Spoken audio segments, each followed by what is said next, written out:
Salut tout le monde! Aujourd'hui on va s'intéresser au célèbre Thomas Edison, l'inventeur de l'ampoule, mais pas que, et aussi le premier qui a éclairé la ville de New York. Dès 1888, Edison consacre ses recherches sur l'image photographique animée. Avec son ingénieur William Dickson, Edison travaille sur un modèle de caméra qui utilise un cylindre tournant, le phonographe.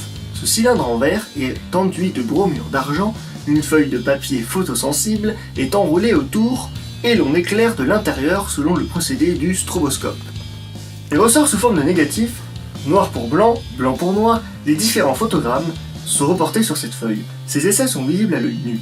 Image par image, le procédé sur papier ne permet pas de visionner les images en mouvement. Dickson tourne des essais et des silhouettes blanches s'agitent sur un fond noir, ce sont des ombres.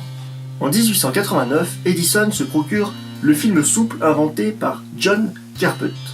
Le film est en rouleau de 70 mm de large, sans perforation.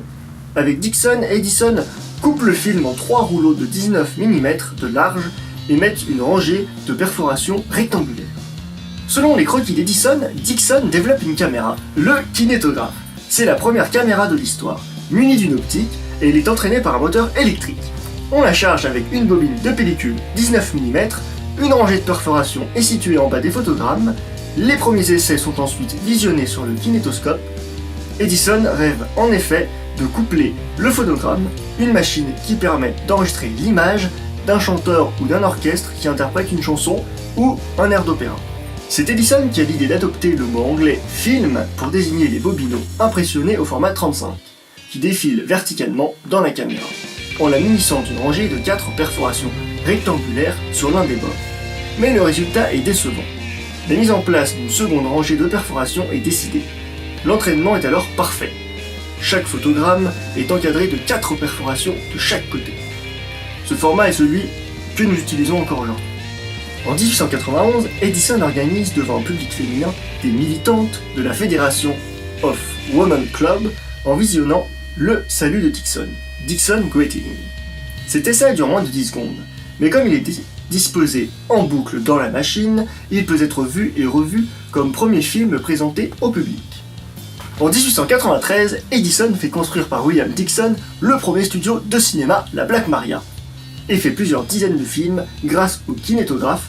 Il est équipé de kinétoscopes Parlor, les premières salles de cinéma à visionnement individuel.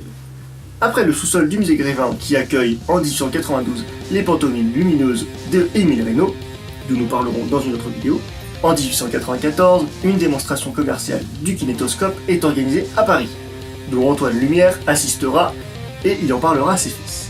En 1896, Edison achète un autre inventeur, Charles Francis Jenkins et Thomas Arma, sous le nom de Phantoscope, un appareil de projection qu'il présente au public américain comme la dernière merveille, le Vitascope.